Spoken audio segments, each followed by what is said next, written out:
The Stadium Heads Big Sky Stadiums episode on the Sports Gambling Podcast Network is brought to you by Underdog Fantasy. You can win up to 325 times your entry with their brand new Pick 8. Sign up, and when you do, sign up with the promo code TCESGPN to claim your special pick plus first time deposit offer up to $250 in bonus cash. Yes, they do have college football action. UnderdogFantasy.com, promo code TCESGPN. We're also brought to you by Rhythm. Rhythm they're always loading up for golf. They got a ton of great stuff. The British Open going on right now. Claim your free 7-day trial period today by going to sportsgamblingpodcast.com/rhythm. That's RITHMM. That's sportsgamblingpodcast.com/rhythm.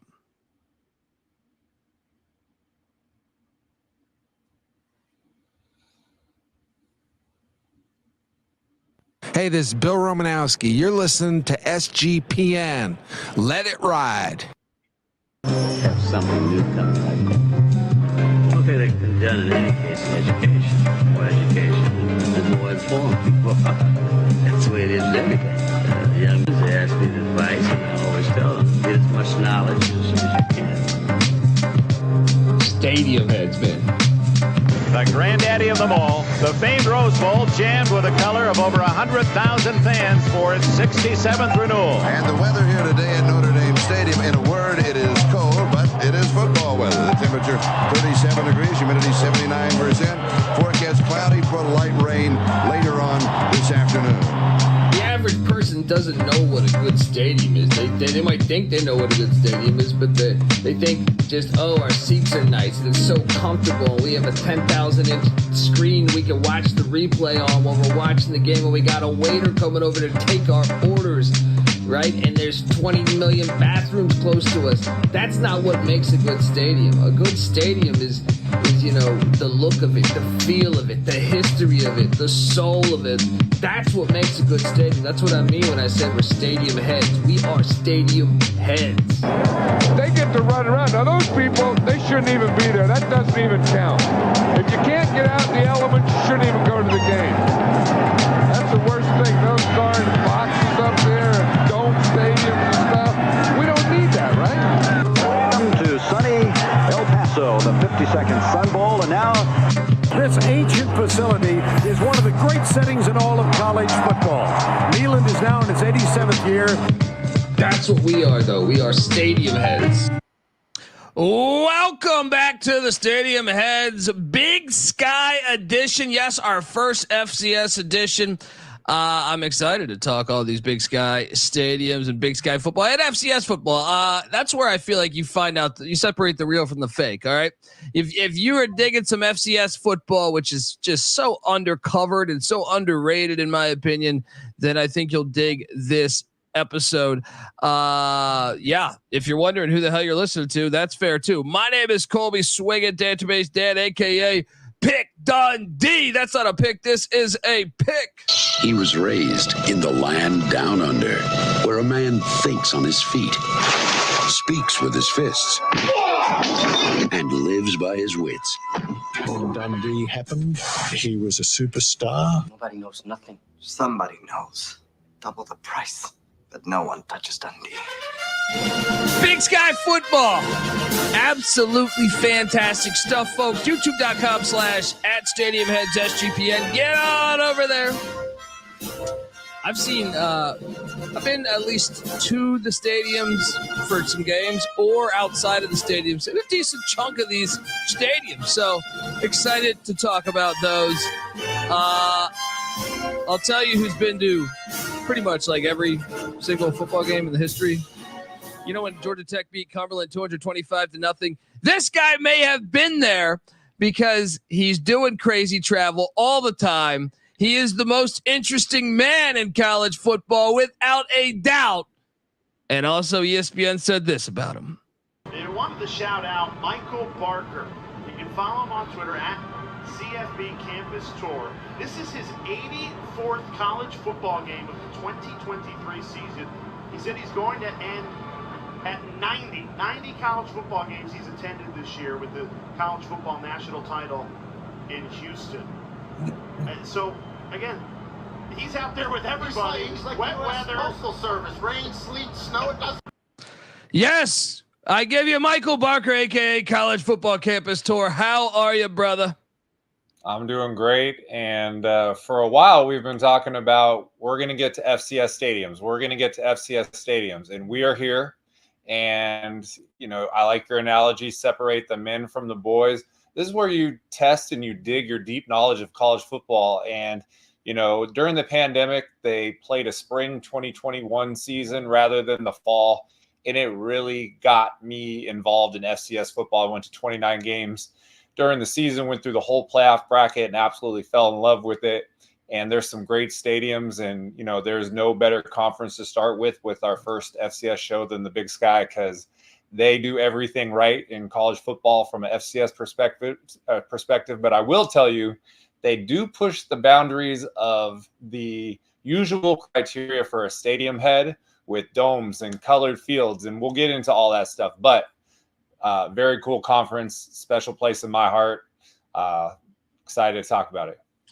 You know, they used to have North Dakota in this conference and Southern Utah. North Dakota, you know, whatever, it doesn't mean it. But Southern Utah is one that, like, I think it fits. I kind of wish they would have stayed in the conference, but you ask that to hardcore Big Sky fans, they're like, no, drop the dead weight. Overall, too, I mean, like, Montana State, Eastern Washington, Weber State, Sac State scored some major wins against the FBS. I mean, I know Montana State has knocked off Colorado before. I think they knocked off a couple others. They might knock off New Mexico to open this season. Montana won at Washington a couple years ago. Eastern Washington, I know has I think they're probably going to be favored against Nevada this year. They took Fresno State to overtime a year ago. They've scored some major wins. They won a national championship. You know, I got a couple others. Sac State destroyed Stanford at Stanford, and Idaho beat Nevada handily last year. So there's two more. Dude, Weber beat Utah State like 35-7 a few years ago. I remember that. And Northern Arizona beat Jed Fish in Arizona. So just if you're sleeping on this conference, think it's not good football, you're delusional. It's really good football. Excited to break it all down, folks. Look, I want to tell you, you are listening to the Stadium Heads podcast, Big Sky edition.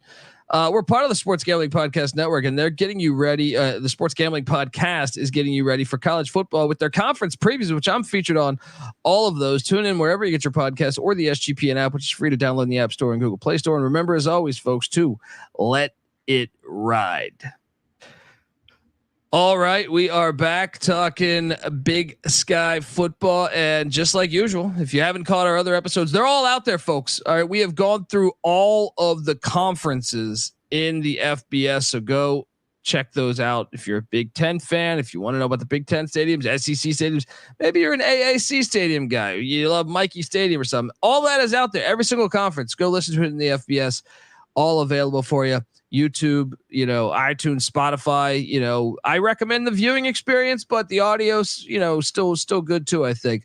And with that, let's jump into it, because this is kind of how we start every episode. We look at Michael's travels, as and by the way, make sure you are following him on Twitter at CFB Campus Tour, because the guy, once the season cranks up, I think, you know, you're gonna be fascinated if you follow him. But I mean, even in the offseason, he does a lot of cool things that I think you'll dig. So at CFB Campus Tour on Twitter. And yeah, let's get into this mess. Let me just remove this layer here. And let's also do this. Jumping into it. Look, Cal Poly and Eastern Washington come up first in the alphabet. He's been to both stadiums. It's just you haven't been there for games, correct? Yeah. So in the FCS, there's now 129 schools. I've been to a game at 78. The Big Sky, I've visited all of them. I've been to a game, all of them but 3. Eastern Washington and Northern Arizona are tentatively on my 2024 schedule. There are still some things, moving parts right now. I'm trying to hold off, but I would say around August 10th, I'm going to start putting out games, and those will probably be early in the season. So, but other than that, been to all the stadiums for a game, some of them for playoff games. And, you can't accomplish big traveler goals in 1 year. And to have a mini goal accomplished of seeing a game at every Big Sky school would be great. So I'm only 3 away, and, they're fun every time. So, yeah, we're getting close. But those couple campus visits, but no game yet. So I used a couple photos, probably like 5 or 6, I think, on this episode of like stuff like that. Normally we use all of Michael's photos, but with the exception of ECU, which I just happened to go a little crazy with. But this one, just about 5 or 6, just to show you what the field would be like. The last time you were in Moscow was last season when the Albany Great Danes knocked them off in the playoffs. Also, the last time you were in Pocatello was when Western Colorado came in 2019. The last time you were at Washington Grizzly Stadium there in Missoula, Montana was last season against Furman. That was, I think, one of the best college football games of the entire season. You were last in Bozeman checking out Montana State Bobcats when the Jackrabbits of South Dakota State came in there. You alluded to Northern Arizona as one that you're looking forward to getting to this year. Haven't been there for a game. Northern Colorado, Greeley. You caught the Idaho Vandals in Greeley a season ago. You went out to Hillsborough Stadium to catch Portland State 2 years ago as they hosted Sac State. Michael also went to Sacramento State to catch Incarnate Word. Was that a playoff game or just a non-con game? That was a playoff game, and it's actually 2022. Oh, I'm sorry about that. That's all right. 2022. He was there to catch Incarnate Word at Sac State, and he was in Davis, California, to check out UC Davis against Eastern Washington in 2021, and then Weber State as the Montana Grizzlies came in there in 2019. So let's jump into this. Cal Poly Mustang Memorial Field, San Luis Obispo, California, 89 years old, seats 11,075. So when did you visit? I know you visited here because I got some photos that you took like this. Yeah. So I live about 3 hours north of San Luis Obispo. So, 2017, I drove down for UCLA, Texas A&M on a Sunday, that 44-10 comeback where Josh Rosen threw 4 touchdowns in the fourth quarter, won that. So I stopped at Cal Poly then. I just did a campus visit about a year or two ago. They were putting in new turf, which you see there. So I always try to stop. I mean, it's a beautiful drive, and they've done a lot of upgrades to the stadium, and they have more going on. But I think I've been on campus at it was Alex G. Spano Stadium. They just changed the name recently to Mustang Memorial, which we like. I've been to the stadium 2 or 3 times. The reason why I asked that, I've been outside of the stadium. I've never been inside, but John Madden, after he passed, I want to say in the past like 14, 16 months, right? Or maybe it was 2 years. He donated, I believe it was $30 million. Does that sound accurate? He donated a large amount of money. I forget how much money. Well, right now there is an end zone project going on. It's to build the John Madden Football Center. It's a $45 million project. It's going to be a 33,000 square foot locker room, weights, meeting, lounge, all that stuff. And it began in last year at the end of the season, and it should be done by the start of last year. So he donated a whole bunch of money, which is awesome. And they're going to change the stadium. It will take out the end zone bleachers, but it's going to give this place a modern feel. And they have a Coach Wolf is there, and they're making progress. They brought in I think it was Heward, the quarterback. He's a 6'5" lefty, had a great year. So they're trying to do things not just with the program, but with the facilities, and with Coach Madden's donation is really going to help a lot. While you were talking, and I agree, I just Googled, $30 million donation by John Madden Estate. That is awesome, because this is a program, by the way, that they used to run the triple, and they were really good for a while. But it's where John Madden played, and I believe he might have been a GA. I can't remember. I know Mike Leach coached here.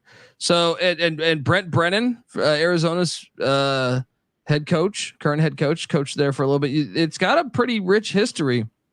When you actually do a deep dive on some of the coaches that have been there, some of the players that have been there. So the reason why I asked that also is because I'm going to show a few photos of what is planned, and I wasn't sure what you've seen and not, but I can tell you this, man, I like it. San Luis Obispo and just Morro Bay and stuff is just really cool to me. I think it's beautiful. If you get a chance in California, just go up there in general for the natural beauty of it. But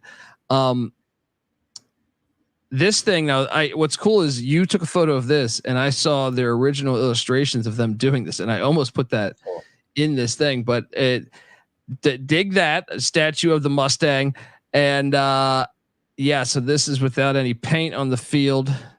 So that was a different trip than when you went. Because this is grass, and you can see that they put in the turf. And where I'm standing here in the end zone, these bleachers are not going to exist anymore. So that's where the football center is going to be. And that first photo you showed, there's views of what is Bishop's Peak and Cerro San Luis, and it's a beautiful setting. And, when we think Big Sky, what are we thinking? We're thinking Montana. We're thinking Weber State. We're thinking the high elevation in Flagstaff. Well, this is not anything at elevation. It's not anything up in the cold weather, but it's a beautiful setting. Like you mentioned, they just came out with their kick times about a week ago. They're playing late October, early November games with 5 p.m. kickoffs. And when you go across the board and you look at FCS, the schedules right around October 1st, everybody's playing at 12 or 1. Nobody's playing a night game, but that's California. You get to take advantage of that weather. And for me, I will say the main reason I haven't been there for a game yet is because you really cannot 2 for 1 on a Saturday at Cal Poly. Fresno is about 2.5 hours away and is really cutting it close. So in the next year or two, I'm going to be less concerned about making sure I do 2 games on every Saturday, because I'm going to try to finish up my goal with some of these ones that are isolated by themselves, like Maine and UT Martin and Cal Poly. So, but it offers a setting that is pretty unique in the Big Sky, because warm places are, UC Davis, Sac State, they don't have views. Flagstaff's playing indoors, so it's definitely a cool setting, and I'm not surprised to hear that so many people either started or had part of their coaching or playing career originate at Cal Poly. Yeah, and I just want to show a couple of the ones. Yeah, this is this your photo, or is this the one? I can't remember if this is the one I put up.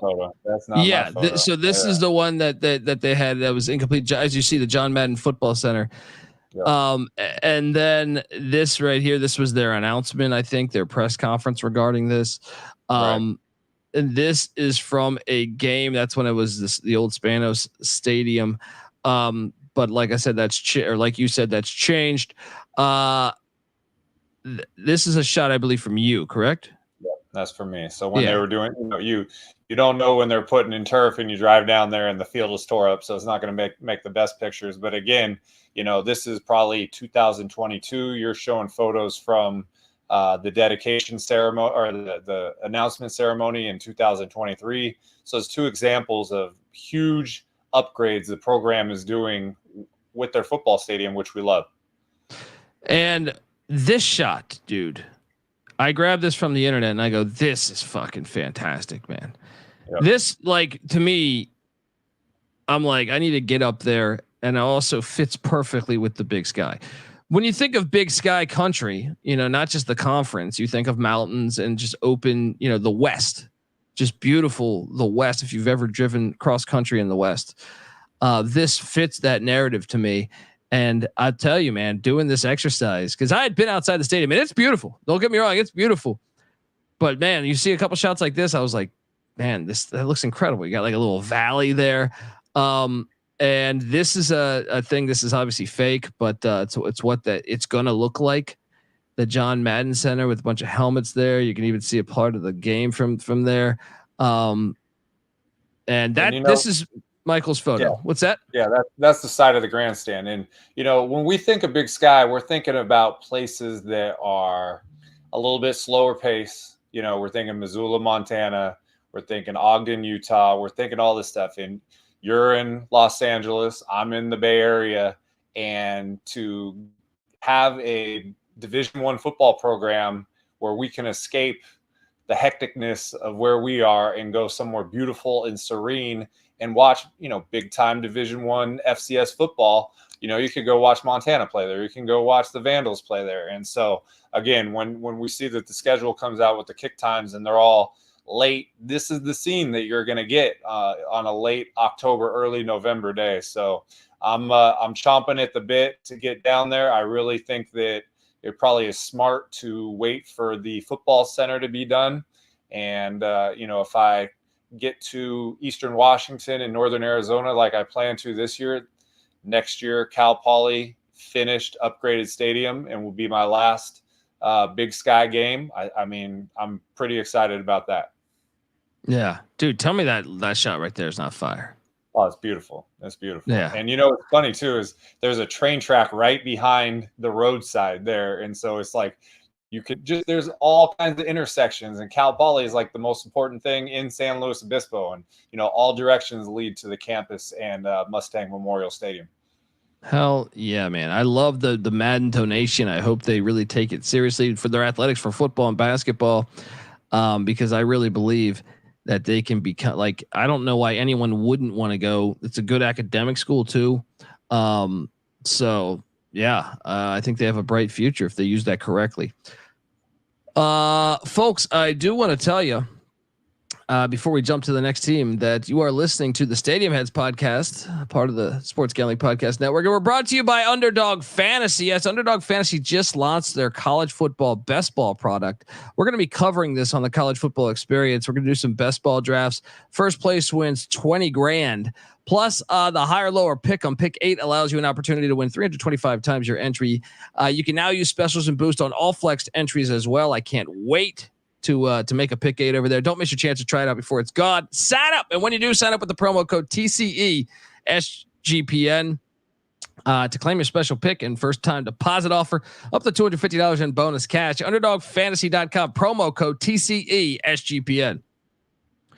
We're also brought to you by Circa Sports and Circa Millions. Yes, shout out to the Circa in Vegas. Was just there a week ago. Look, Circa Sports is back with Circa Survivor and Circa Millions, giving away $16 million in guaranteed prizes. And of course, Derek Stevens, hell of a good guy, the owner of Circa. He says, Circa contest, no rake. They're not in it for money. Circa Millions, pick 5 NFL teams ATS each week and compete for $6 million, or survive the NFL gauntlet to claim the $10 million prize. Sign up in person at Circa Sports between now and September 7th and use a proxy to play from anywhere. We even have a deal with footballcontestproxy.com to save you $50 with the promo code SGP. So check that out. But if you don't have a trip booked for Vegas yet before football season, may I recommend Ultimate Contest Weekend? It's a great time to go out. You can hang with Stacking the Money Green and Ryan Real Money Kramer from the Sports Gambling Podcast and enjoy some open bar events at the greatest sports book in the world, August 22nd through August 24th. All right, back talking Big Sky football as we jump over to Eastern Washington in Roos Field. I've heard this. You look at it and it says, "Oh, that's Cheney, Washington." I've heard it's Cheney, Washington. Is that correct? No, it's Cheney. Cheney. See, I'm fucking all over the place here. Okay. You get reminded of how wrong you pronounce things when you visit places. So that's just, say something, you'll get corrected very personally. And then they find out you're from California and then they don't like you even more, but I'll help you out before you go there. Well, 57 years old. It seats 8,600 people. I've been watching the CFL and Vernon Adams just playing at a different level this year. He played at Eastern Washington. Obviously, Cooper Kupp, one of the better receivers in the NFL. This shot, when were you there for this? Because this is fantastic. Football weather, baby. So last year, you were talking about the Albany, Idaho playoff game. That was on a Saturday night, and I had a flight out of Spokane Sunday afternoon, and Cheney is only about 20 minutes from the Spokane airport. And so I drove there right away in the morning. And, the playoff game in Moscow was in the Kibbie Dome. So, the elements didn't affect that. But when I pulled up and I saw this place, I just started firing off photos. And, it just made me automatically think, Eastern Washington, what if they happened to be in the playoff and they were hosting that quarterfinal game instead of Idaho? It would have been this kind of scene and ultimate bucket list stadium head venture to be out there. So, but it was cool, hard to walk around, not that much, but I did a whole lap and got some really good photos of Roos Field. Yeah, and I guess you went there in the spring, perhaps, maybe also. So also in spring 2023, I went to Idaho's spring game, and you fly into Spokane, and then it's about an hour and 20 minutes down to Moscow, and you just stop at Cheney. So I stopped at Cheney, I stopped at Martin Stadium in Pullman. They're all within about an hour and a half of each other. So the snow photo is cool. You get to see the elements. But if it's covered, you don't get to see the red turf, which is what Eastern Washington is famous for. Yeah, and I didn't realize they had a water tower that had the love. It's almost like Western Kentucky in that regard. A water tower with the Eastern Washington Eagle up, the Inferno, unique. Man, I mean, I'm surprised there's not a bigger stands, but I guess the enrollment's not big. I was looking at that. The enrollment's not super large, so maybe that comes out. They won the national championship in the past 15 years. So in 2010, that's when they went. So the stadium was Woodward Field, built in 1967, and they had grass there all the way up until 2010. Michael Roos is a Eastern Washington alum. He played offensive line in the NFL, All-Pro for the Tennessee Titans. He was a major donor towards the stadium improvements and the turf going down. So 2010, the grand opening, they played Montana.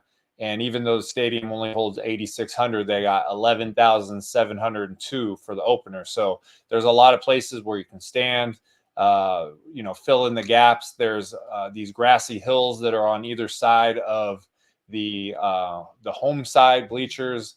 But it's really transformed. And as you mentioned, 2002 FCS national champions. So 2002, get a new stadium, playing surface, win a national championship. They really came on the scene right after that. Yeah, I don't know why I thought it was more recently. Maybe it's just me getting old. But look, their enrollment is only 10,000 people. That's what I mean. Like their school only has 10,000 people. So kind of makes sense in that regard then. Like this, got a little grassy knoll area. They got to get rid of the track though, right? Yeah. Oh, I agree. And, we did earlier in the off season, we did the FCS Invitational Twitter poll on social media that was very popular. And it was amazing to me to see the automatic, I'm going to use an exaggerated word, disdain for tracks, even in some stadiums like Franklin Field, A.W. Mumford down at Southern. And so we don't want tracks, but we also understand certain things that certain campuses have limited room for another stadium. But in an ideal world, they're going to get rid of the track. Yeah. I like that shot. That gives you a better idea of the stadium and the seating, because some of those shots, the further you go back, it looks worse in a way, like the seating arrangements, not the actual field. But this is a good shot right here, man. I feel like it looks pretty badass right here. Yeah, and you get the big contrast with the weather. Obviously, you get the snow and the sun. But I might have sent you a shot from the field where you can just see the color turf right in front of you, and it's very distinct. But I mean, when you look here, even though there is a track, you don't see any seats that are really far off. So they're right close to the field, which we like as well. Yeah, flexing the national championship there. Gotta love that. Also, this is not your photo that I just grabbed from a game, but it looks. See, that's lit, man. And then that is fantastic, man. Look at the fog. Can you imagine them playing a game that was the same weekend? Are you fucking kidding me? I did find one right here in the snow where I'm just like, come on, look at that right there. That's football, baby. And that's Big Sky football. So, we're talking about what we saw at Cal Poly. They can offer you the hills and the sun. This is the opposite end of that. And there's 3 domes in the Big Sky, which are older and they hold a lot of value and they are almost have cult followings.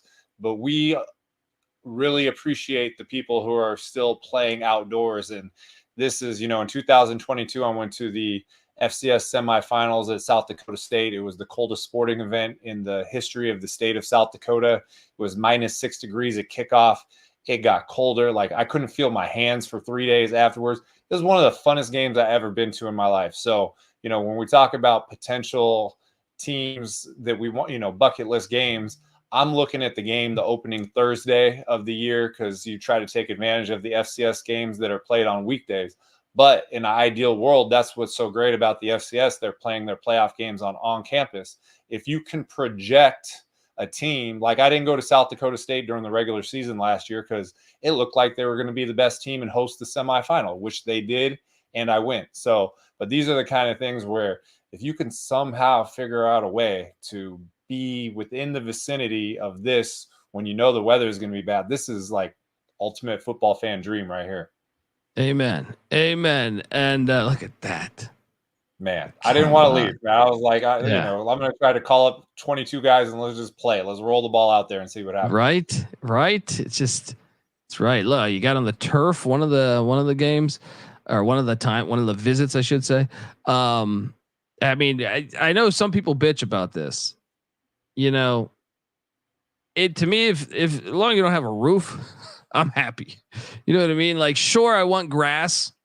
I would like green grass, but I mean, whatever. You got to do things to separate yourself to be different than the others. I understand that.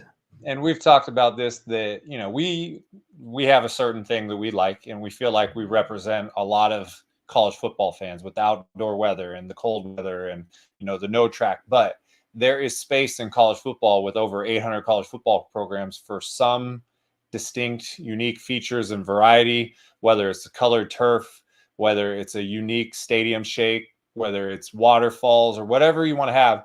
We're not saying that every place has to be the same. So that's why we, Boise State started the standard, and there's a couple. We don't want every 129 FCS school to be going to colored turf. We don't want that, but there is space for it. Yeah. Amen. Well said there. Look at some alums up there. So I sent you this for a specific reason. So this guy's name is Lamont Brightful, and I played Little League with this guy. And no way. So I can remember this was in La Mesa, California. We had a softball toss, and it was 5th grade. And he was number 1 in the school. He threw it 132 feet, and I was second. I threw it 126, and he played Little League and with us. He won the Triple Crown. He was a military kid.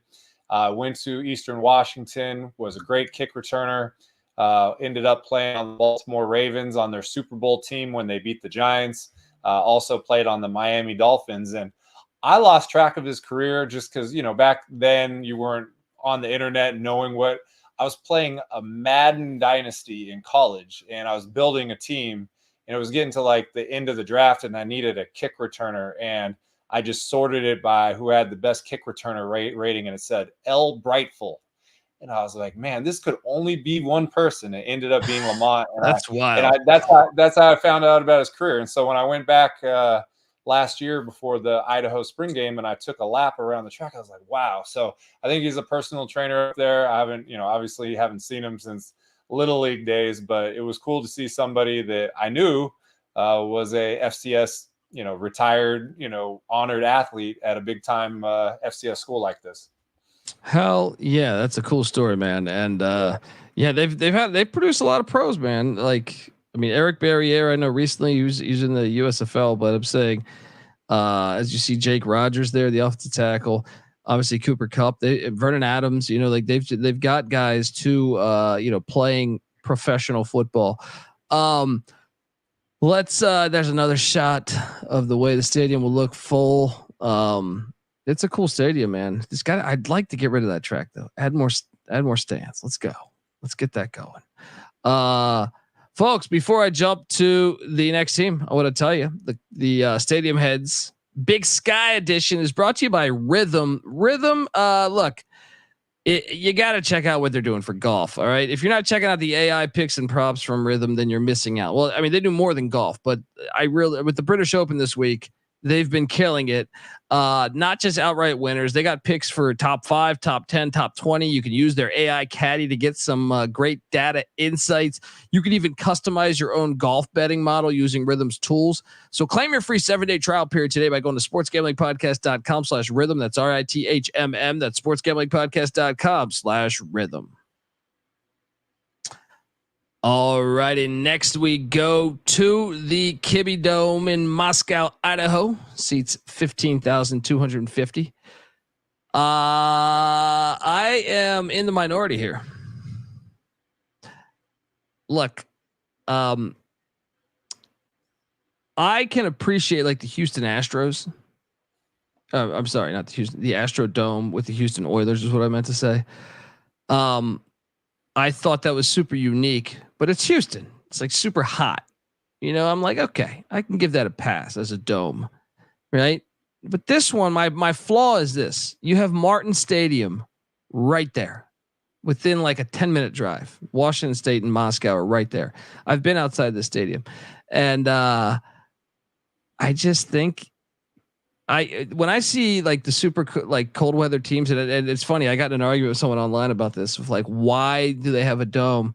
And it's like the winds are too bad. I'm like, well, it's fine for Washington State. That's 10 minutes away, man. You can't tell me that that's not a factor. Now I will say this, for domes, it's fucking original, and I can appreciate that. But I'd be lying to you if I came on here protecting this thing, because I think you should cut the roof off. Tell me about, I know you like the stadium. Tell me about your travels here and what makes it special to you. So in the intro, I talked about how the Big Sky is going to push the boundaries of what the criteria for what Stadium Heads like. And sometimes people will tell you, the reaction from people will tell you everything you need to know. And so, the nickname of the Kibbe Dome is the 8th wonder of the world. It started out as an outdoor stadium. I don't think I don't know if there's a stadium with a more interesting backstory than this place. So they had Neal Stadium, 1969. It got condemned for soil erosion, made the bleachers unsafe, and then somehow it actually also caught fire, and they ended up building what they called Idaho Stadium. It was this stadium outdoors.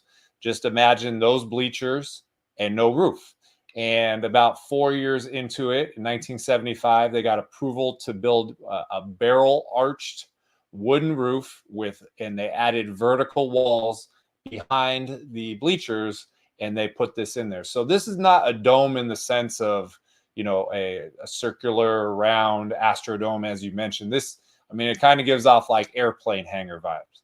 And, the side walls are made of concrete, and the goalposts are bolted on to the concrete walls, and you can see the roof right there, and it's totally different than everything. But I will tell you, you send me a link to the ESPN top 25 stadiums. I couldn't tell you how many comments that, invalid because it didn't have the Kibbe Dome. This is just the cult following behind this place. And I will also say, me and you are in California, and we know the stadiums around here. To be a California person and start going to these dome stadiums, it just presents this total opposite world that is totally foreign to you, but somehow you kind of dig it a little bit. So I'm not saying that you're wrong at all. I understand, because I went to that playoff game. You just showed those Eastern Washington photos. It was snowing outside the Kibbe Dome, and the stadium head mind in me was like, cut the turf off, open it up, let's play. But this place has the biggest cult following probably in all of college football. Yeah, and I don't understand that, and that's what I argue with people all the time. Now, I'm not saying for a dome, I'm on board with it being one of the cooler domes, but I just think you have Martin Stadium 10 minutes away. It has nothing. I don't think it has anything to do with it's just because it's unique. That's why people like it so much. I don't think you're going to get anyone defending the layout. There's like 5 or 6 yards behind the back line and the wall. You got to walk around the outside. There's some things about like layout wise and navigation wise that I don't think anybody is going to say, oh, this is exactly how we want anything in college football.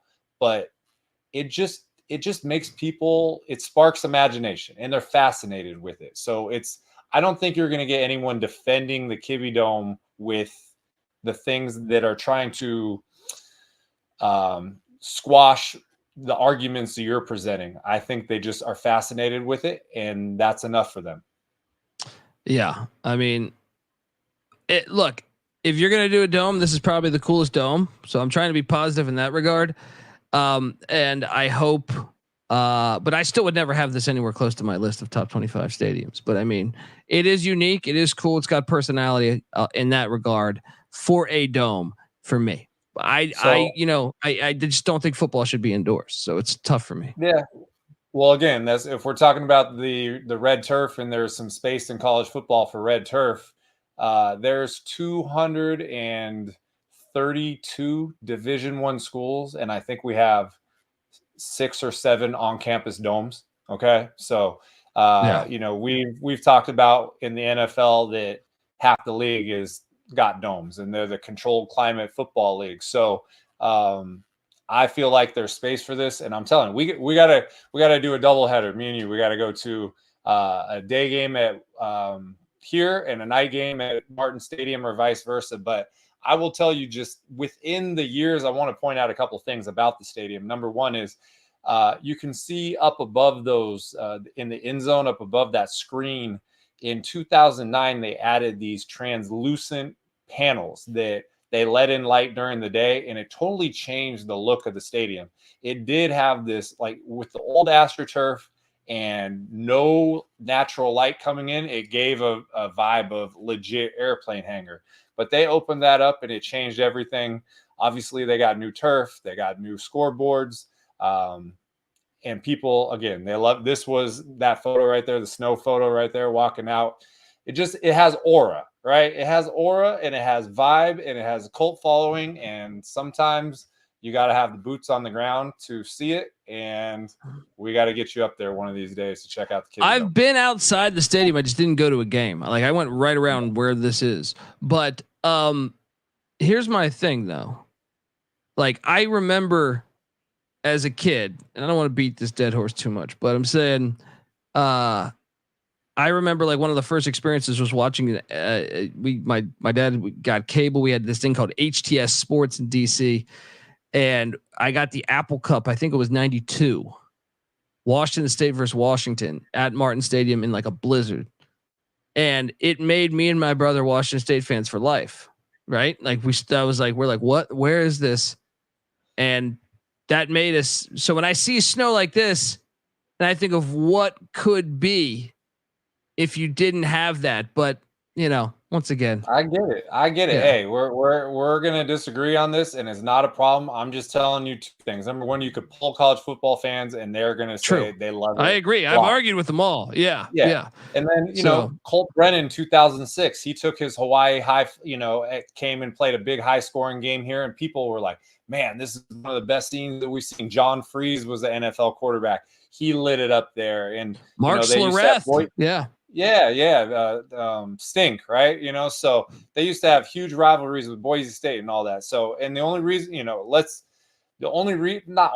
but one of the reasons they went back down to FCS from FBS is because of the capacity of the Kibby Dome. Like, it's not really expandable. There was talk about possibly doing it, but I think that Idaho knows their sweet spot. I think they recognize the following and the the way people feel about this place, and they're not changing anything. And I will tell you, I've been there multiple times. I've been inside for a game, and to me, it feels special. So we got to get you from outside looking in. We got to get that going. Yeah. Yeah. Tell me about the Corner Club, dude. So those Mark is the owner, and it's just like a must stop in Moscow. And the night that I went to the playoff game, I slept in my car, and it was snowing just like that. It wasn't fun, but this place was open till 2:00 in the morning, jam packed. Like there was a line waiting outside, and you eventually get let in. They got Rainier, which is Mount Rainier type of beer. They're big Kraken fans now because there's a hockey team in close proximity. This America, a United States team. So it's there's Vandal memorabilia all over the place. Whether it's Mark Schlereth, where it's Jerry Kramer, who played on the offensive line for Vince Lombardi teams, John Freeze. You got old players coming in, and this is just, if you make the pilgrimage to Moscow, the Corner Club is an absolute must. And so I've been there a couple times, and it's a great time. Oh yeah. Hell yeah. I love the old logo too, man. We got to get the old logo going. Because that is fire. Look, next up we go to Pocatello. Another dome. The Holt Arena. Repeat the whole conversation we just had. Yeah, I'm trying my best. I'm trying my best here. 54 years old. Merrill Hodge has been on the College Football Experience and the Sports Gambling Podcast with us, and he's a grad of Idaho State. It is 54 years old. This is one of the older domes, if memory serves me correct. 12,000, and it does have a classic look to it. I'll give it credit on that regard, but I still just like, you're in Idaho, play football in your awesome elements that you have. I'll drop it at that. Tell me about your travels. You're not going to get any disagreement from me. Okay. So, but what I tried to point out is the same thing when we talked about the Carrier Dome, and they built that in 1980. This is the Kibbe Dome was built in 1975. Holt Arena is the oldest on-campus dome stadium in America. It's the second oldest dome stadium anywhere behind the Astrodome. So we're not talking about people who made a bad decision 5 years ago. We're talking about people that made this decision 50 years ago. And so, and what's up with the seat color there of like 5 different colors, like the rainbow there? So this is from 2019. They did a major renovation in 2023. So they kind of put a white top on the dome. They changed the colors to black and orange to match up a little bit more. But this dome, it inspired a lot of other domes. There's the UNI Dome, Northern Iowa. Obviously we talked about Northern Arizona, but it's, so people saw it, and, it's an interesting backstory because they did have an outdoor stadium, and when they were talking about building this, they ended up asking students if they would fund it, and the students allowed an increase in tuition for a total of $2.8 million, and only raised tuition per semester $12, and they paid off the whole stadium with cash. So like a triumph to be able to get it. But there's unique things. So what you're showing here is like a dugout, right? It's like a dugout on the sidelines, and dude, there's not much room either. That's hilarious.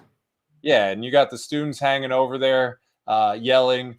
I went to, it was 2019. It was probably the earliest FCS game that I went to, and it was a Thursday night against Western Colorado. And shout out to my guy Trey Harmon and Jonathan Match. They let me come early, and I caught a couple passes on the field, and then I got to come back. You mentioned Merrill Hodge, Jared Allen, Minnesota Vikings, and Kansas City Chiefs defensive end. He played there. So, there's a lot of history here. You showed a picture with the 1981 national championship when they won that. So again, it's a place where, when you think about where you're going to take a trip in for college football, you're not going to be saying Pocatello, Idaho, but this is something that you want to check off and just see that you went. And, maybe Colby Dant is going to go there and watch a game, and on the way out, you're going to go, I feel exactly the same as I did when I walked in as I do walking out, but maybe you won't. Fair. I do like that big ass bangle on top of there too. That is cool, and it does look like straight out of like 1970. So even that looks like, even if this is 2019, it still look like 1970 to me. I can dig the personality of it. I'll say that. And when I went to Idaho in 2018, I went to a football game during the day and I went to a basketball game at night. And it was something for a person from a bigger city going to a place and almost pretending you're a resident of this small town for a day. And that's what you do when you go to these places, a lot of these FCS stops. And so Pocatello, it would be another place. I mean, I went to this game and I thought, man, look at the price of real estate out here. Look, you could go to this and watch football all the time. So it's to expand your mind and check it out. So again, I'm not going to change your mind. And if anyone is proposing a dome right now, I'm there protesting it happening. I'm not going to go protest domes that were built 55 years ago. Sure. Yeah. Although I have one on this list that we'll talk about in a bit. Next up is my heaven. All right. I had the opportunity to go to this fine place when Eastern Washington was I saw a top 10 game here while I was doing comedy 15 years ago. It was awesome. I was in town for like 5 days in Missoula, and it was just the whole town centers around Montana football. Washington Grizzly Stadium, 38 years old, seats 25,217. Look, I was there probably mid-November, if not early November. It was freezing, but it was awesome going to the game. I felt like my seats were actually pretty close to here, where the shot is exactly from, maybe a little bit to the right here on that other side. But this is college football to me. This is, like I said, there's not like, I'd put this pretty high on my fucking list. I love, and look, you can't see this right now in this dark shot, but I'm gonna show you that there's a gigantic mountain with, and a lot of times they'll have the Washington or the Montana. There it is. It's up there. The M. Tell me about your travels to Missoula, because ain't no one fucking with this stadium. All right. So there's a reason they call this the Mecca of FCS. Okay. Cause this is everything that you want. What makes the Big Sky such a cool and interesting conference is the contrasts that are available all within the conference. So one day you're coming to watch here, and then the next day you're going to the Kibbe Dome. You're doing all this. But I've been to Missoula a few times. This photo is from the 2021 Brawl of the Wild. At the time, it was the record-setting crowd to ever see a game at Washington Grizzly Stadium. I was one game away from reaching 130 out of 130. All I had left was Utah. And I pushed Utah back 1 week to go here and then go to Utah. That's how much that I wanted to go to this place. And it was cold, but who cares? And, it's the largest on-campus FCS stadium in the country. Both Yale and Jackson State are not directly on campus, and they are bigger, but they're not on campus. Everything that you want. You talked about the M. They call Hike the M. I sent you a couple photos that I actually hiked the M and took photos looking down at the stadium. But the crowds are electric. You mentioned everything. The whole town talks about it nonstop. That's all it is. And yeah. And there's a reason too, because their record at Washington Grizzly Stadium is 233-35 all time, and that includes the playoffs. That's a winning percentage of 869. Like, you do not go and win in this stadium, and it's intimidating and isolated, and great football teams and passionate fans. It's perfect. It really is, man. And I got those photos on the hill in a second here, but this is college football. This is why it's the greatest sport on the planet, man. And yeah, let me look at this shot. Look at this shot. Look at those mountains way back there. That looks like it's got the snow. It's just, the stadium is perfect. It's perfect, man. Well, when we talked about New Mexico last week, we were talking about having like a fondness for the state of New Mexico. That's what the FCS is because we don't think of like, there's no pro teams in Montana. There's no pro teams in Idaho. There's no pro teams in, in some of these states that we're going in Utah. There's no pro football team. So this is the biggest thing that you could get in Montana. And, I talk about in the college football playoff, a lot of time it's Clemson, it's Alabama, it's Oklahoma. They don't have pro football teams in their state. So when you're a young kid in middle school and you get a visit from a linebacker who plays for University of Montana, and he says, you could be like me, like that's what you aspire to. So these kids, they get that experience and they grow up here and they go to the stadium and it's what it's all about. And, some of us that aren't from that region, we're discovering it a lot later than we should have probably. Yeah. Yeah. And this is when you hike the hill, I imagine. It's a fantastic shot, man. Yeah. It's about a 35-minute hike and you get up there and you can see all of Missoula. It's beautiful. Absolutely awesome, man. And it's just a champion center here. YouTube.com/@StadiumHeadsSGPN. Shout out to the 869 people watching this right now. Hit that like and subscribe button. Obstructed view alert. Tell me about where you were for this one, or what it was like with this, and what's the percentage on this?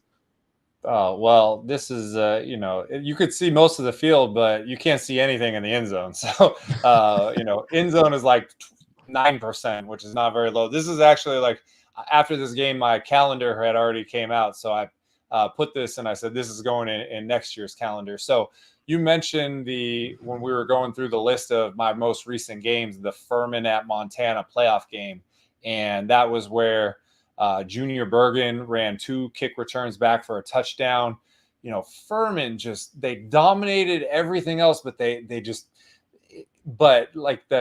was 28-21 with 4 seconds left and they hit the quarterback and he for Furman and it lobbed up and the tight end caught it and forced overtime. It was one of the best games that I ever saw. And if Furman won, they would have actually hosted NDSU in South Carolina, which, I would have been there in a second. But walking around the stadium, this is one of the additions. If you go back to the very first photo that you showed, you can see these little, I'm going to wait for you. Keep going. One more. Right there. Okay. Right there. Okay. So if you look in those end zones, you see those corners where those like almost platform seats stick up. Yeah. So those were additions, and if you go on the side of those, you're going to get a little bit of an obstructed view. But even the mecca of FCS, the perfect college football stadium in the perfect location, has an obstructed view, which we don't mind at all. Yeah, and shout out to Garrett Winkler, who says that campus, Michael, motivated him to start going to more college football games. Was able to see KU's, K-State's, Oklahoma State's, and Toledo's last year. That is impressive. Beautiful. And, I haven't watched a college football Saturday at home since 2016. And, part of what I try to talk about is once you get out there and you're in the crowd and you don't have an announcer telling you all these things you already know and you can take in the game the way you want, there's no replacement for it. So, Garrett, I'm glad that, I could inspire you, and hopefully I'm planning on, I think, Kansas State, September 13th. It's a Friday night game versus Arizona State. I'll be there. And Toledo also is playing a MAC game sometime in November. So hopefully we'll run into each other at one of those games. Hell yeah, man. I loved my time at Washington Grizzly. Next, we jump over to Bobcat Stadium in Bozeman.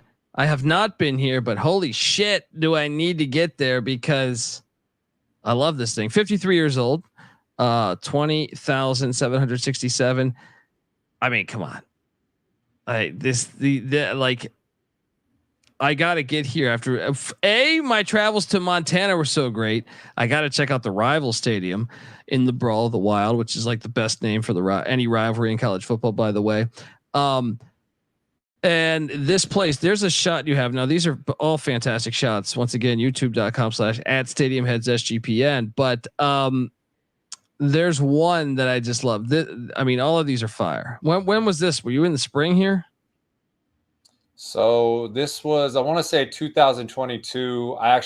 My mom was tracing family genealogy and it ended up something in this, I forget the name of the town, but it was like 4 hours east of Bozeman. And so we flew into Bozeman and, I said, hey, we could track family genealogy. I have to stop at Bobcat Stadium. So this was a campus visit that I forced my mom to join me on.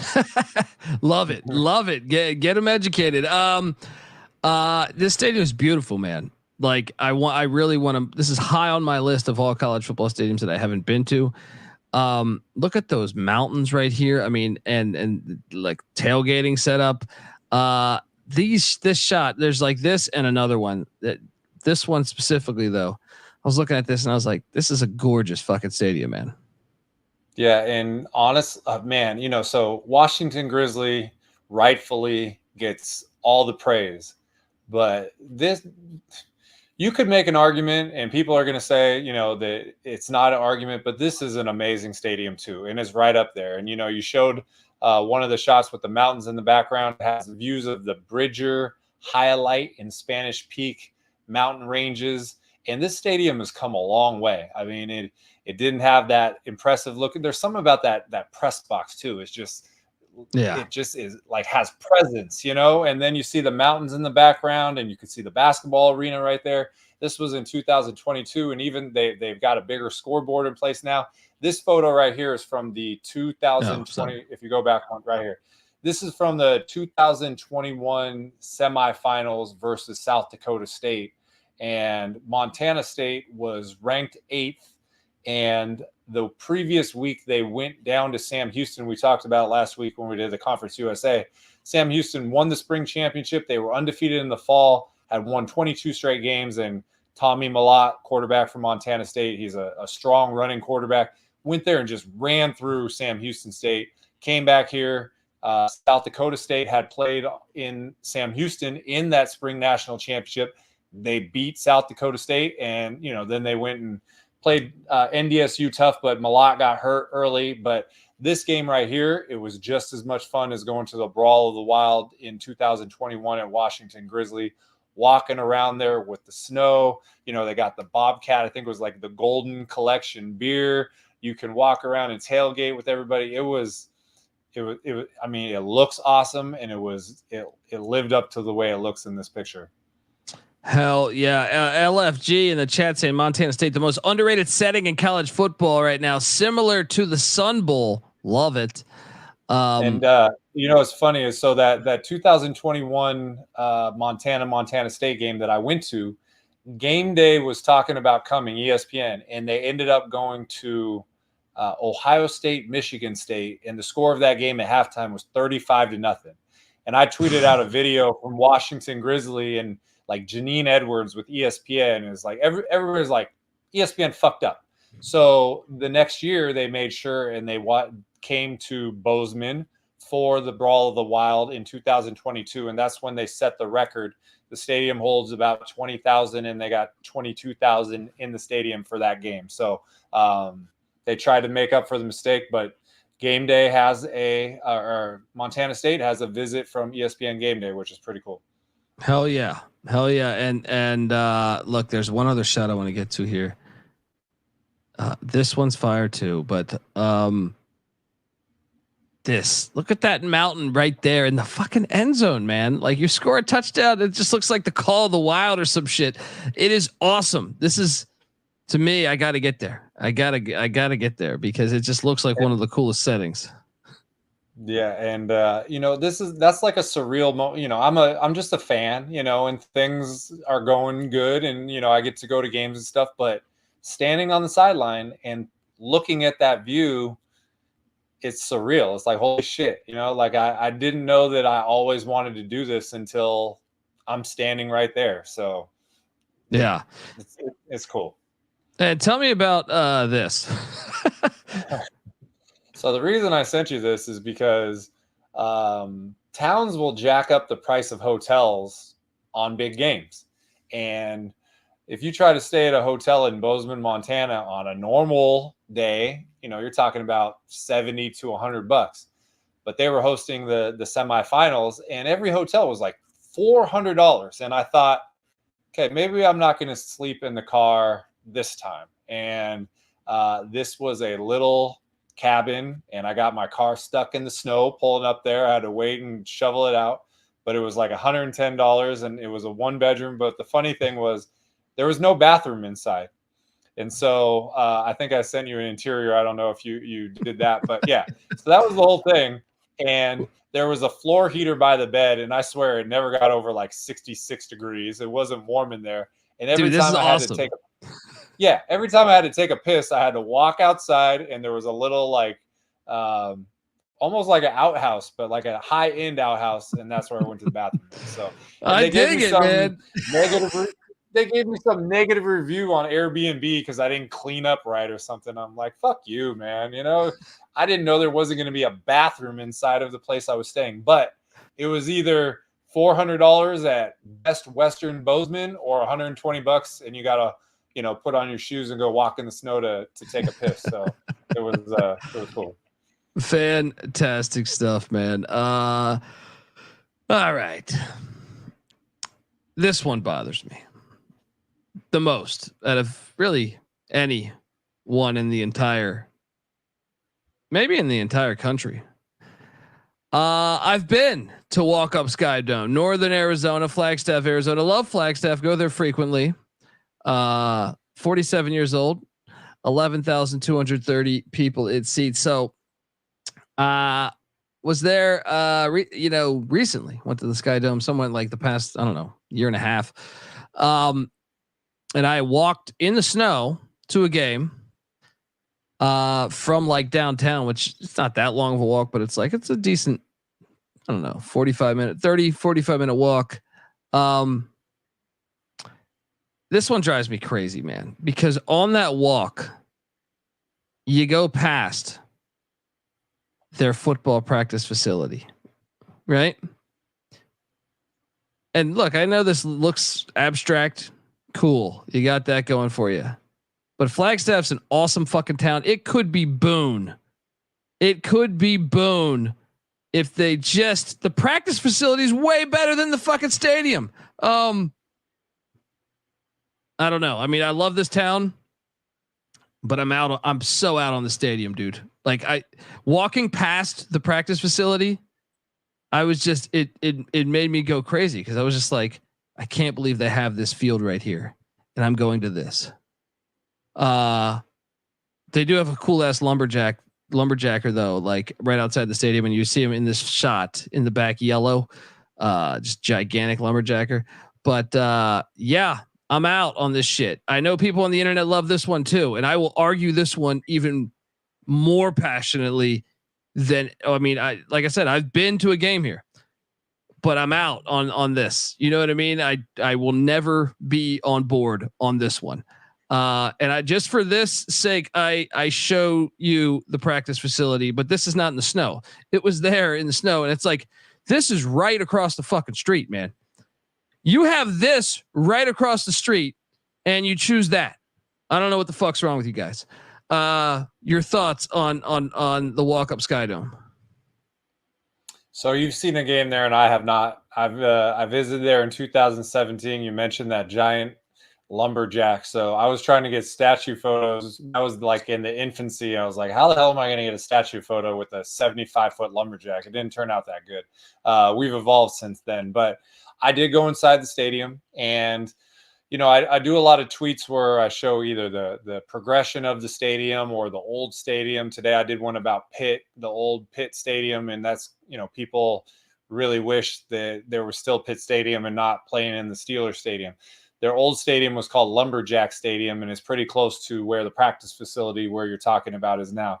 There's not any great like landscape photos of Lumberjack Stadium from back then, but it has the same location, the same view they were talking about. They use it as a track now. So again, I haven't seen a game here. I'm looking at week 1 possibly to go there, and I really want to check it out. But yeah, I mean, it's the same argument that we had with the other ones, but I think that the difference is the climate in Flagstaff is not like Phoenix because of the elevation. So you can play outdoor games in September and October, and maybe you're going to have the occasional cold game in mid or early November. It's possible, but we're not talking about it's 110 degrees on September 1st at Tempe at Sun Devil Stadium. It's a lot different at Flagstaff. So I understand what you're saying completely. The reason why this one drives me crazy. So I've been to Moscow. I've never been to Pocatello, but I've been to Moscow, and like they don't really have from the parts of Moscow I went to, you wouldn't get a scenery like this, right? Now it's still nice. Moscow's nice, but like this, if they have this stadium built right there outdoors, I think this would be a top 25 stadium in the country. And I just think here's another shot. I think when you go back to the front, like this, it's literally right across the street from this thing. Like you're walking past this. I don't know which direction we're in right now. It might be behind the camera right now. But my point is that you have just beautiful scenery. I love Flagstaff as a city. I think it's fantastic. And it was such I got snowed in there once going cross country. I've done some stand up there and stuff too. And I love Flagstaff, and it's just like they're doing themselves a disservice though by not having their football team outdoors. I also think, it could be their advantage to their advantage too if they were to have it outdoors.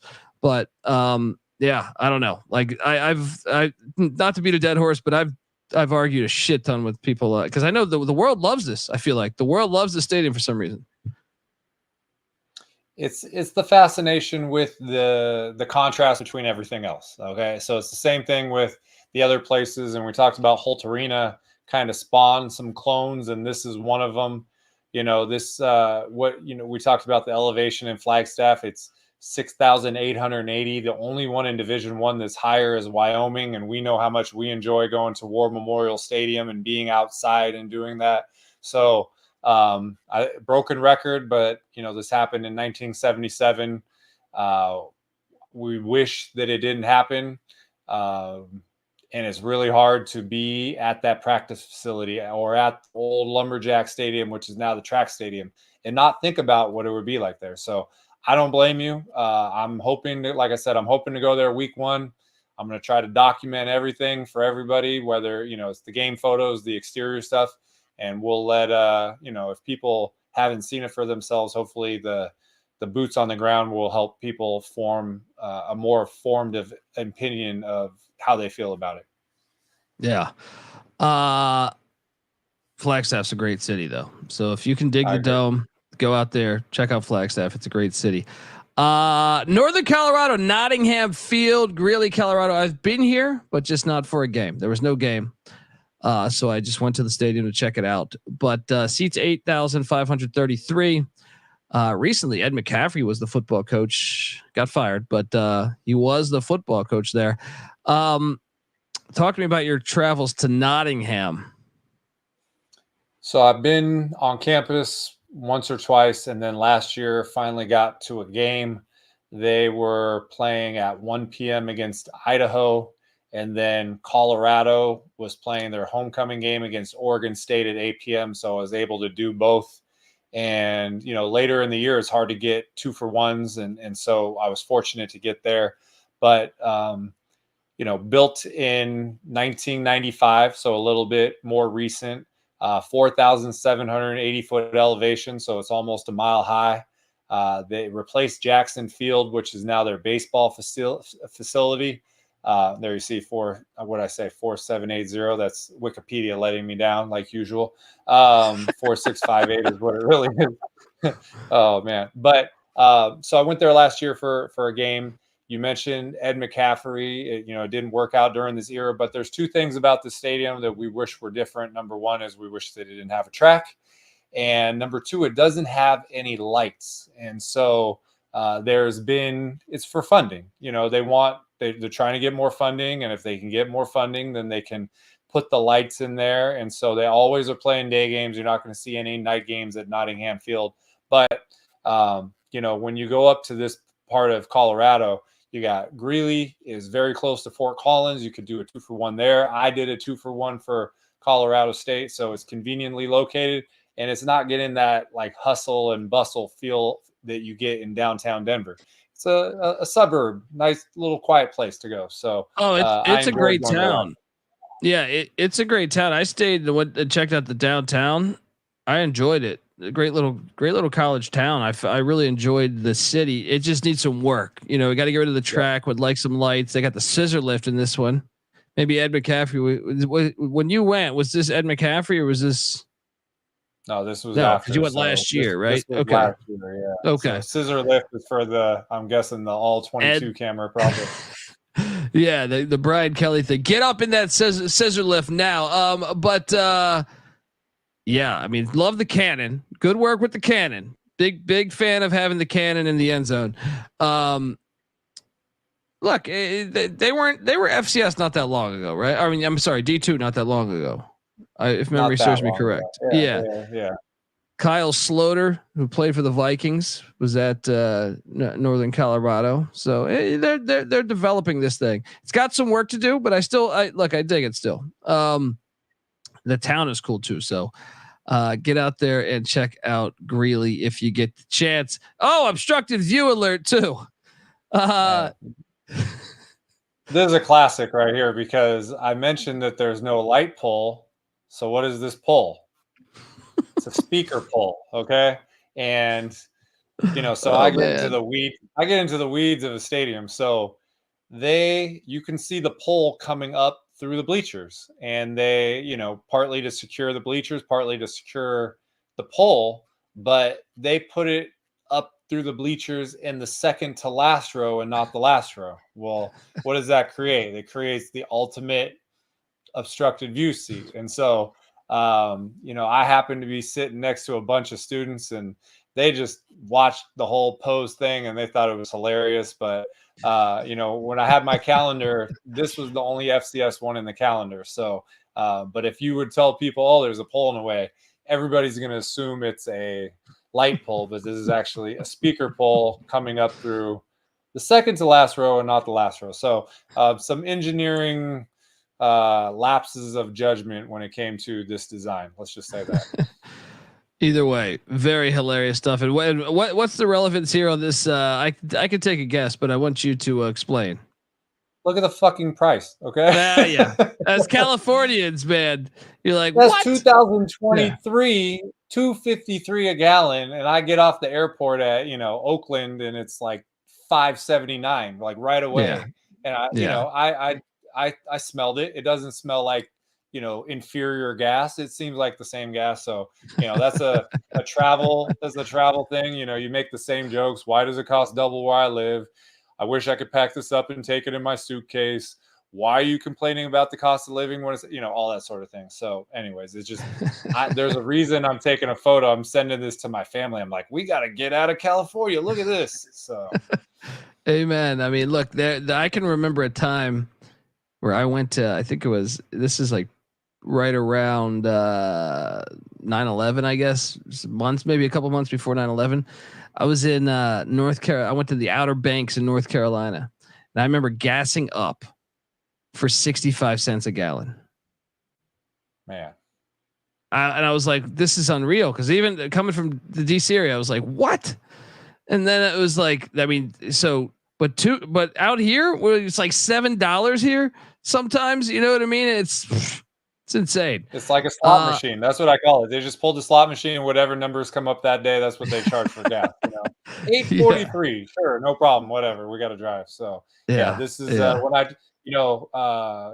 Texas, Mississippi, Alabama, some of these Midwest places, you just see it and you're like, man, I can't believe it. I can't believe it. So normally college football traveler guys not taking photos of gas station pumps, but there's a reason right here. So folks, look, you're watching this on YouTube, and shout out to, we have 972 people watching right now. So I'm grateful that you're watching, but if you can, just sit back, because on the audio side, we're going to switch to the B side. So make sure you subscribe to the Stadium Heads podcast, youtube.com/@StadiumHeadsSGPN. If you're listening to this on the audio side, this concludes the A side. So check out the B-side. And yeah, thanks for listening to the Stadium Heads Big Sky Edition. All right, we are back on the Stadium Heads, getting ready to talk Portland State Viking football. Hillsborough Stadium, Hillsborough, Oregon, 25 years old, seats 7,600. All right, we got to talk a lot about this one. Where did they play it before Hillsborough? I should have done this homework. Yeah, so I did a lot of homework for this just because it's unfortunate. So they played at a place called Providence Park, which is it's a half mile from campus. Is that still there? Ahead. Is that still there? It is.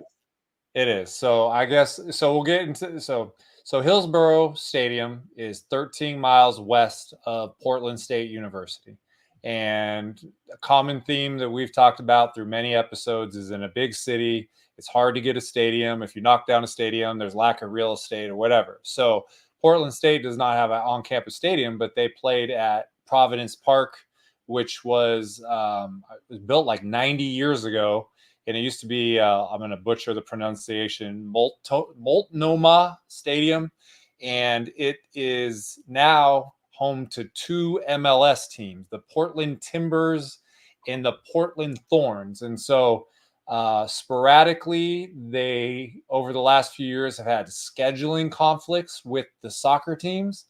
And it eventually got to the point where the combination of having scheduling conflicts with two MLS teams and the cost of renting the stadium, I read that at Providence Park, it's like $32,000 a game, and at Hillsborough Stadium, it's like $11,000 a game. It caused conflict, and in 2018, Portland State apparently got tired of dealing with it and just chose to make Hillsborough Stadium their home stadium permanently. Yeah, I got issues with this. Providence Park, you said it was called, right? It's Providence Park. That's the name of it now. That is a historic stadium. I know you said it's been there forever, but if you look throughout like the history of college, big time college football games, and even some NFL, believe it or not, they had some NFL games. I don't know if they were exhibition games. I was like doing a deep dive on that thing a couple of years back, and I was like, whoa, like they've hosted some, I want to say it was like maybe preseason games like every year or something for a while. It's a bummer, man, because you look at Oregon and Oregon State's success within the state. Portland State is where Mouse Davis invented the run and shoot. You know what I mean? Like Neil Lomax and June Jones, and where there's quarterbacks, and you think about some of their history. They've put some good players out in the NFL. Jerry Glanville coached here, and you're like, God, like how? Because some of these shots, I know from here, it's like, okay, it doesn't look that bad, but trust me, folks, it's the other side where you're going to sit there and say, what are we doing here? This. So it's just bleachers on one side. You got a baseball diamond over there. I mean, I like when you have the baseball diamond on the field, but this is weird, man. It wasn't built as a football stadium. I mean, this is like a multi-sport sports complex, and out of necessity. We've talked about it. My term is stadium purgatory. You don't want to be in stadium purgatory because it impacts your program. And if you have hard choices, we have to. I want to make sure that that we're clear about this. The FCS is working with much less resources than all the previous programs that we talked about. They can be more forceful. They can raise more funds, and so when you talk about the difference between renting a stadium per game for $32,000 versus $12,000, well, it doesn't sound like that much. But when you're not working with as much funds, it's hard to do it. I mean, they talked about their money games where they go play somebody get $500,000. Like that's enough to fund all the other sports there. So it's tough to see a conference where you got the Montanas and the Montana States and some of these schools that are UC Davis. They're flowing with money. And then you got other ones that are not in the same financial stratosphere, and they're trying to make the best of it. So it's really hard to be in a very urban densely populated city without your own on-campus stadium, and you have to make choices. So this is not ideal. They've tried to make the best of it. And, it does lean into the Pacific Northwest with the overhangs. That's a common theme. I went there. The fans were bundled up and they were, had hot chocolate and beers and they were enjoying themselves. But in the perfect world, they're going to be closer to campus. And it's unfortunate that they have to defer to MLS teams and try to save money because of the way Providence Park has prioritized their tenants. I just have a lot of questions here. Like, okay, the state of Oregon, to me, if you watch some of those MLS games, they're fucking great fans, right? If you watch Oregon, the Ducks or the Beavers, they have great fans. If you watch the Portland Trailblazers, they have great fans. Their enrollment, according to Google here, is just 27,229 people. That's a shit ton. That's a big university, man. I don't understand how they don't have something closer. And I don't understand how they don't have better fan interest based on that, because they're passionate about every other sport. It doesn't make any sense to me. Well, I also get mad when, we talked about Ryan Field at Northwestern. They're building a whole brand new stadium and they're enclosing a lot of it because the neighbors don't like noise or they don't like light. When you play 5 home games per year, tell everybody in the neighborhood to deal with it for 5 times a year, So if I don't know soccer as much, but I'm sure they're playing, 10 or 15 games.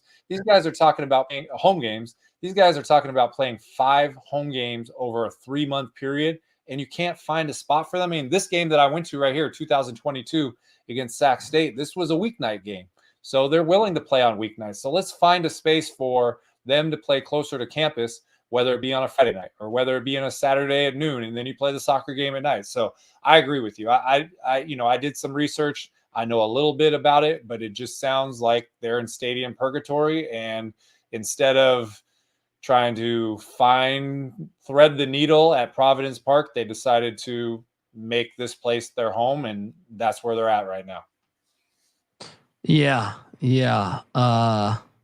They got work to do, because I just think you should be closer to campus with that much enrollment. You would think the students would want to go there. I don't know.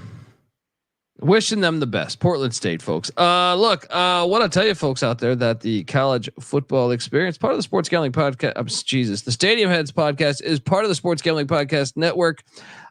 Make sure to check out this week's featured podcast, the MLB Gambling Podcast, giving you all the picks you need to crush the MLB season. Plus, check out the college football experience. It's knee deep in previewing all 134 FBS college football teams. Subscribe wherever you get your podcasts and the SGPN app. Back on the Stadium Heads podcast, Big Sky edition, as we jump on over to Sac State.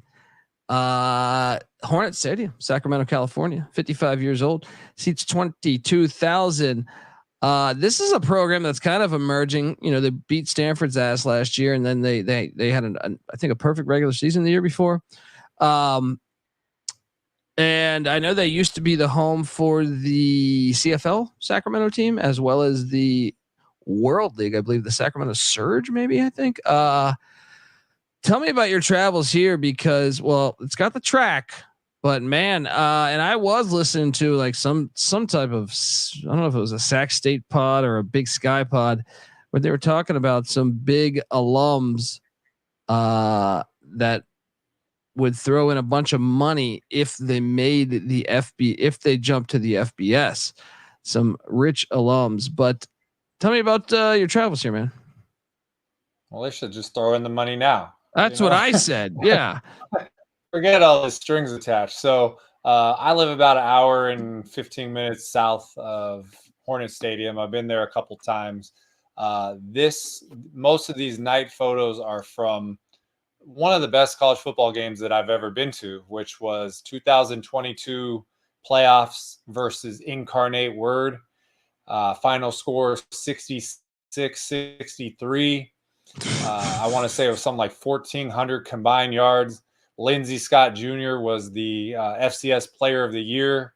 and he came in and, Sacramento State had like 740 yards, recovered 2 onside kicks, and they still cannot stop the guy. But it was a great crowd. It was a great scene.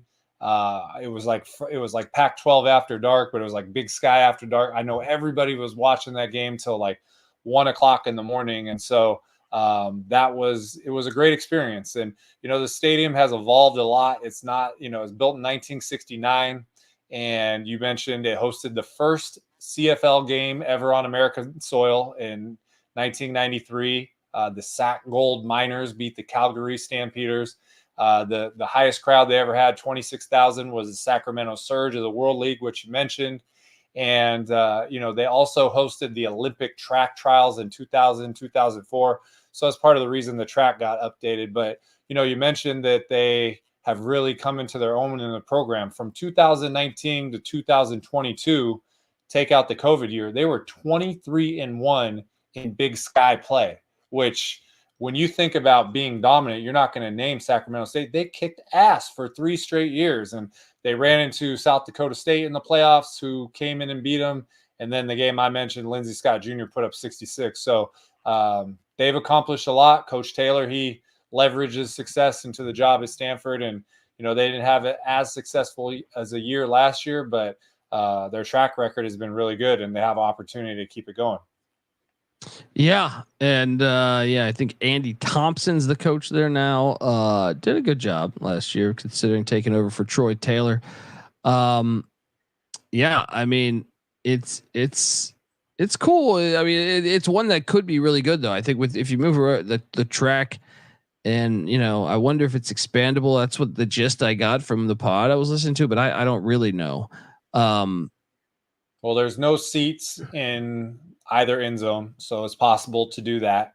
And you also, you could move the bleachers in closer, but a lot of times you got to lower the field. But I will tell you that the crowd was great. The students showed up. A lot of times when you do the FCS playoffs, all the students on break, they went home. They didn't, they shouldn't. They were great. It was a great atmosphere for the game. So, but I agree. Ideally we're going to get rid of the track, but there's a reason that they upgraded the track, and that was to host the Olympic trials. Yeah. And their football program's on the rise. They were D2 not that long ago. I feel like they're another one like Northern Colorado that has jumped up. Look at the old Hornet logo there, and you got the scissor lift. We got the scissor lift and the scoreboard.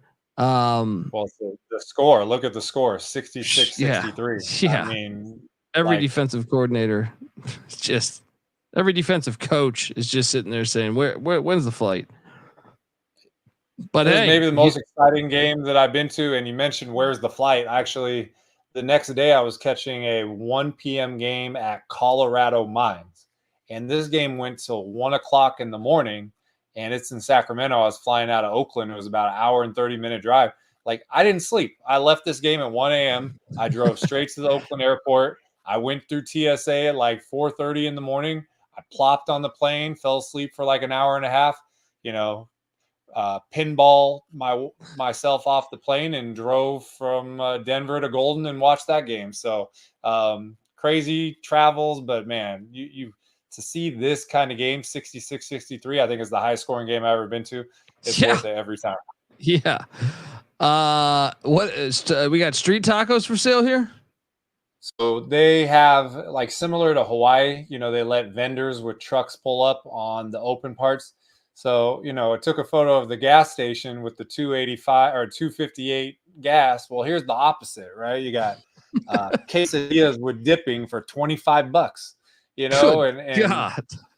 Asada fries for $20. And so, that's a game where you're happy you got your protein bar and your couple other things in your pocket, because you are not, if the ticket is $20, I'm not buying carne asada fries for more than the damn ticket. Let's just say that. So. That is hilarious.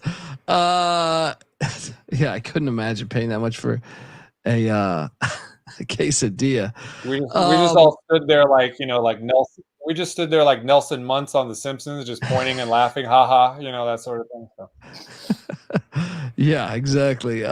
Sac State I like their future though, man. I feel like they've been getting better and better and taking it more seriously. So go Hornets. Folks, before we get to UC Davis, I want to tell you that the Stadium Heads podcast is brought to you by Underdog Fantasy. They just launched their college football best ball product. First place wins 20 grand, plus the higher lower pick 'em for pick 8 allows you an opportunity to win 325 times your entry. Best Ball Mania is live with $15 million in prizes as well. You can now use specials and boost on all flexed entries. So sign up. And when you do, sign up with the promo code TCESGPN to get your special pick plus first time deposit offer up to $250 in bonus cash. UnderdogFantasy.com, promo code TCESGPN. We're also brought to you by Game Time. Yes. Look, Game Time is now an authorized ticket marketplace of Major League Baseball. Yeah. Which makes getting tickets even faster and easier. Prices on the Game Time app actually go down the closer it gets to first pitch, with killer last minute deals, all in prices, views from your seat, and their lowest price guarantee. Game Time takes the guesswork out of buying MLB tickets. So look, I mean, I was looking at tickets to take my wife to the Dodgers game. I was even considering jumping up to the Bay, hitting a Giants game or maybe an A's game with them, final season. So I'm going to do this at some point. What am I going to do? I'm going to use that Game Time app, and I'm going to customize my spot, and they offer really cool things like that. Also, they keep you informed, like last minute ticket deals, flash deals, zone deals, easy to find and buy MLB tickets for every kind of event in your area. Views from all seats in the venue too, like on the app, you can see it there. Lowest price guarantee, event cancellation protection, all that good stuff. So check it out, folks. Take the guesswork out of buying tickets with Game Time. Download the Game Time app, create an account, use the redeeming code SGPN for a $20 off your first purchase. Terms apply. Once again, create an account, redeeming code SGPN for $20 off. Download the Game Time app today. Last minute tickets, lowest price guaranteed. All right, we are jumping over to Davis, California. UC Davis Stadium, 17 years old, and seats 10,743. Hey, I haven't been here. Never been to Davis, California.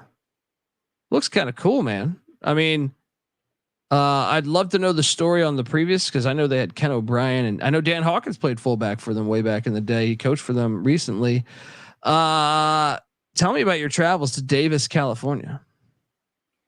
So I went there. It was in the FCS Spring League. And when the season started, there was nobody in California allowing fans at all. And this was actually the first college football game in 2021 that allowed fans. So that previous photo, you saw those little cardboard cutouts in the end zone. That's what they were the COVID time. So even though this is 2021. So this was a regular season game against Eastern Washington.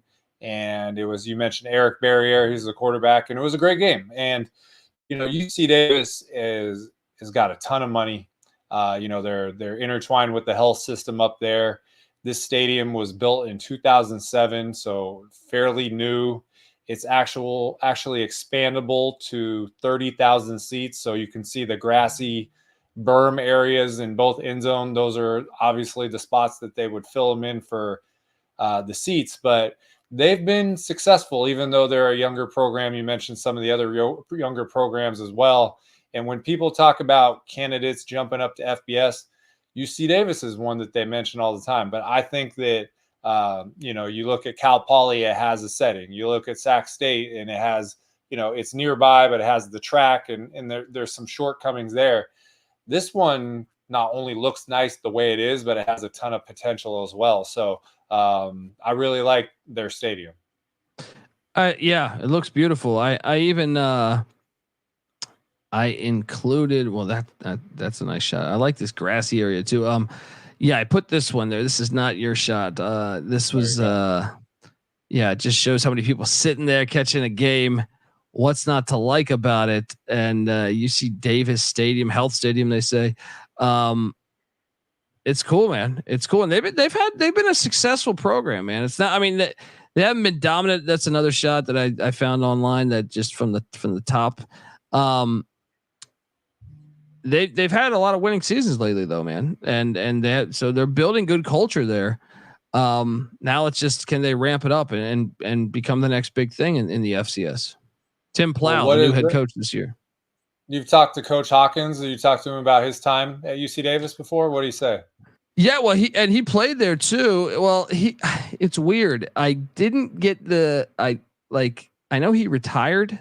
I'm wondering if he got pushed out the door because I didn't ask him that, but I did say enjoy retirement, and he goes, "Well, I'm going to be coaching soon."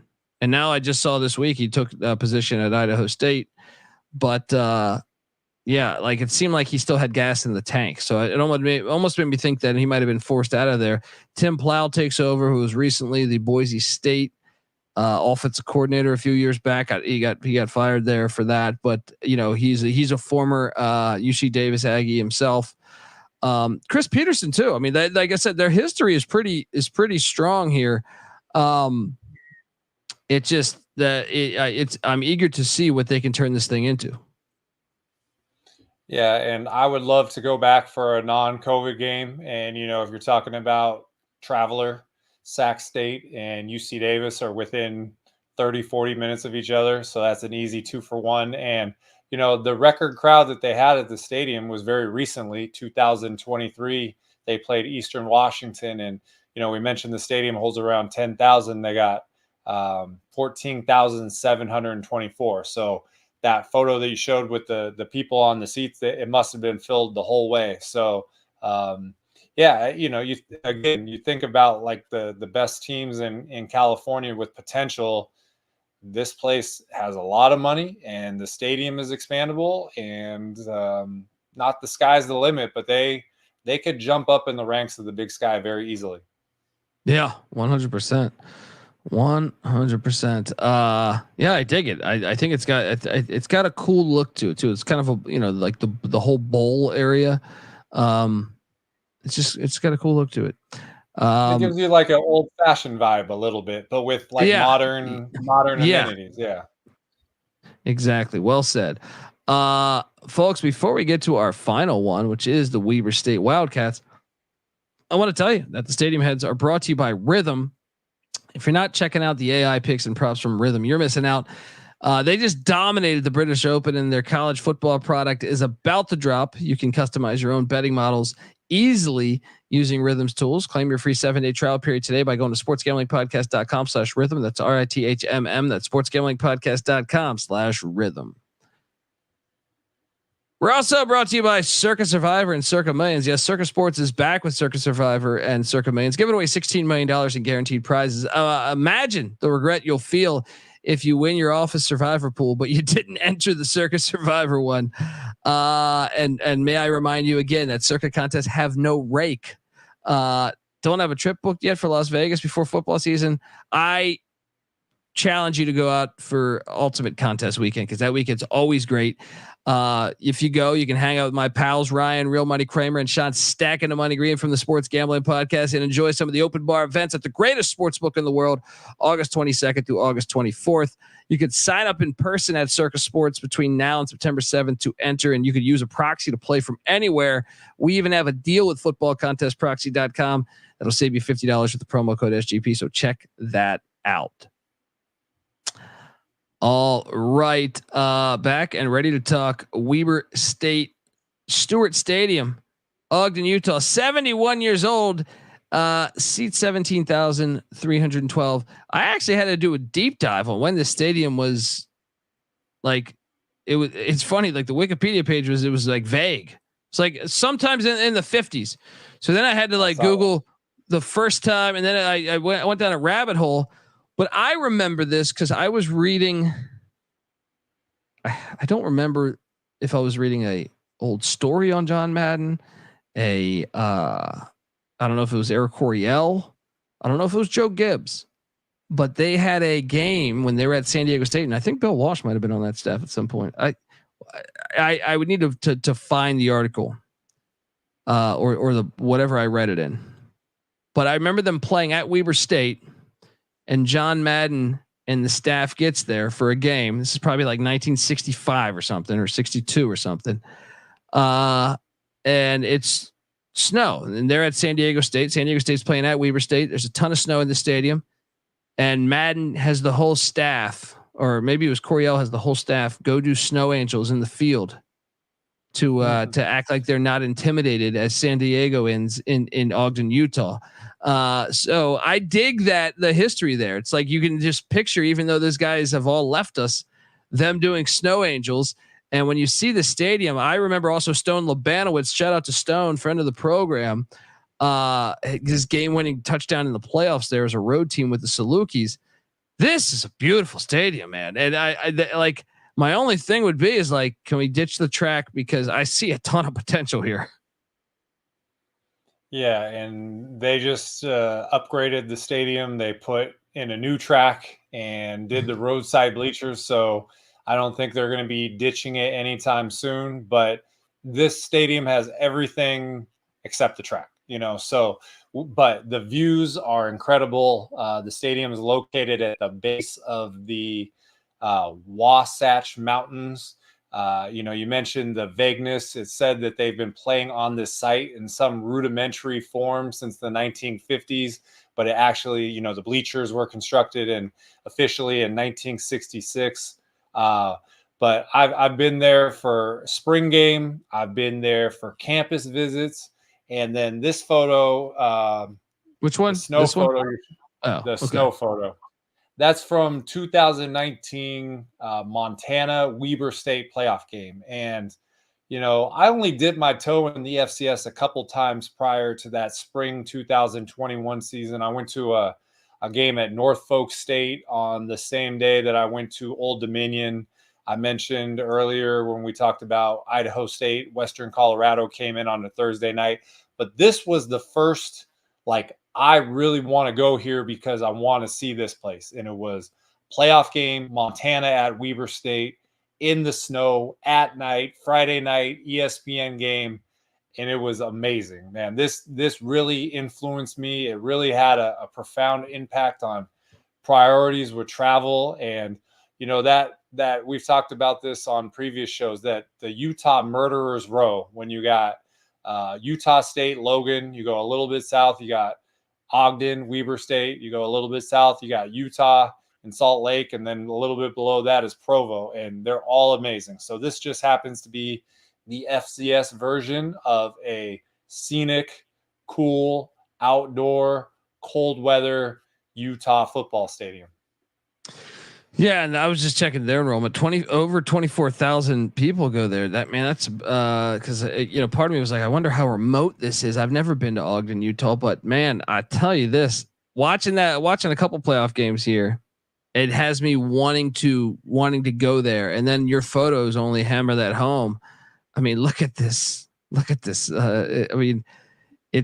would love for the track to go, but like I said, it's just a beautiful setting, though, man. Yeah, and for me, we've talked about on previous shows where I'm trying to revisit some of the ones that I went in the FBS during COVID. There's some in the FCS I want to do the same as well. Jackson State, getting that, it's the highest capacity FCS stadium. They lead the FCS in attendance. I've seen 3 games at the Vet. I want to go back there. Holt Arena, we talked about, it's been renovated since 2019. When I went, I want to go there. This was kind of, as I mentioned, kind of in the infancy of the FCS travels for me. I want to go back day photos. I want to go back and get night photos, sold out crowds. So I agree with you. This is a destination place, and you could 2-for-1 it with Utah State. You can 2-for-1 it with Utah if you can time it out right. So it's one of the cooler, I'm going to call it underrated FCS stadiums in the country. Yeah, agreed. Shout out to LFG in the chat. Yeah, a few years ago, Weber did have it rolling under Jay Hill. He left their sitting head coach position to be the defensive coordinator at BYU. That's where he's currently at. So it's a big year in Weber. They open up at Washington. We will see how they do in that. But I want this program. I like this program a lot, at basketball and football, and I want this school to continue to flourish. So love the press box too. No, it has a cool look all the way around. And, you can go back and find some older photos, probably around the time of the John Madden story. It looked nothing like it. And so there's a football facility in one end zone, the Youngberg Football Center in 2019. They put that there. They did the press box in 2001. You saw the new turf. They got the new track. So they're definitely investing in their program. And they have been a player. You know what? They've had 4 or 5 losses and still made the playoffs just because all their losses have been quality within the Big Sky. You lose at Montana, you lose to Montana State. Like, those are nothing to be ashamed of because those are very competitive. So they've been a playoff team. You mentioned Stone. Shout out to Stone with the last minute win there. They just got to get it cooking again. Yeah. And I mean, dude, it's an old ass stadium too. Like, can't you picture Madden out there doing a snow angel? A young Madden out there doing a snow angel. Absolutely fantastic. All right. And that concludes the Big Sky Conference. We have our top 5 that we do. But the stadium's gorgeous, man. I mean, all these shots just look fire. Look at this. You can do some sledding while you're watching the game. Absolutely. Yeah. It's got so much potential, man. Like it's just a very cool backdrop to it. Yeah, I love that W in the press box, man. It's a cool press box. Top 5. We got that right here.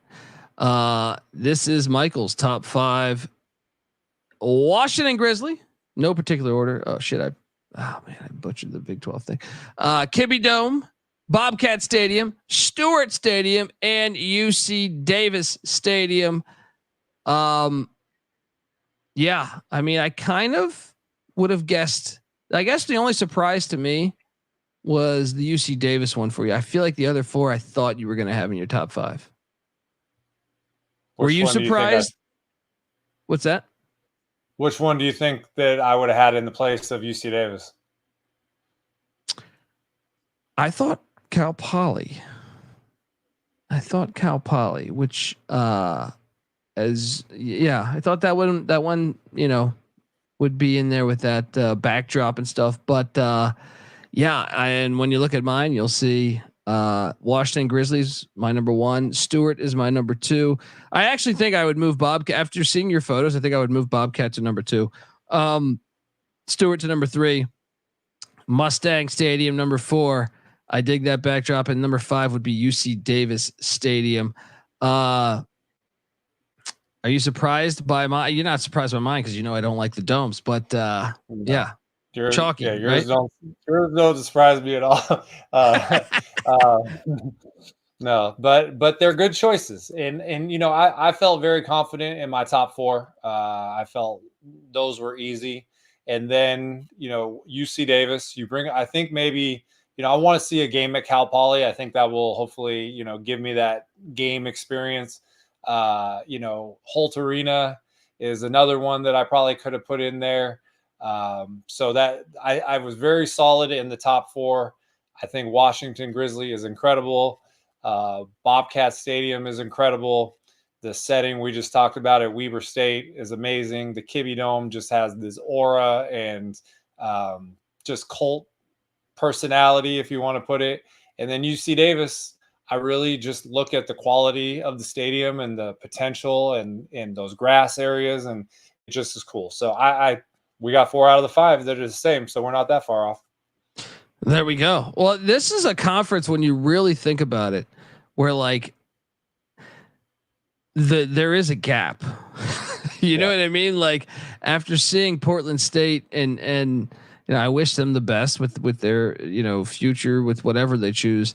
And seeing even Sac State, which I like, and seeing Northern Colorado and stuff, but there's a big gap to me. Between the really good ones, the mediocre ones, and then the ones that need a lot of help to me. There's a fictional conference. It's called the Snow Belt Conference, and it's the top half of the Big Sky and the top half of the Missouri Valley. And buddy. The Missouri Valley is the same with the haves and the have-nots. You know, you got the South Dakota State, the North Dakota State, the Northern Iowa, the North Dakotas. You got those in the top, and then you take the top of the Big Sky. And so whether that, you know, people, I'm not saying they should jump, but everybody said if the FCS ever wanted to make a conference jump, the Snow Belt Conference is what they would do. I love that name. Did you come up with that? Somebody else smarter than me did it. Yeah. So Snow Belt. Google Snow Belt and you'll see what I'm talking about. Snow Belt Conference. I am all on board. Folks, that is our show. We will be back in a week with the SWAC, correct, Michael? We could do the SWAC, the Ivy, or the Missouri Conference. Ooh. Dealer's choice, man, for you. You've been to all these places. You choose right now. On air. So let's do this. I'll choose the SWAC. I feel like when we did the FCS Best Stadium Invitational Tournament, we had Jackson State win. Alabama State has an incredible stadium. Prairie View has a great stadium. The Hole at Grambling, A.W. Mumford at Southern. There's some great stadiums there. Florida A&M, Bragg. I do want to get the Ivies. There's only 8 in there. So maybe we only got a couple weeks left here before we're going to start doing season and stadium travels. I think we could do maybe 2 or 3 more. So let's do the SWAC. And then after that, maybe the Ivy or Missouri Valley.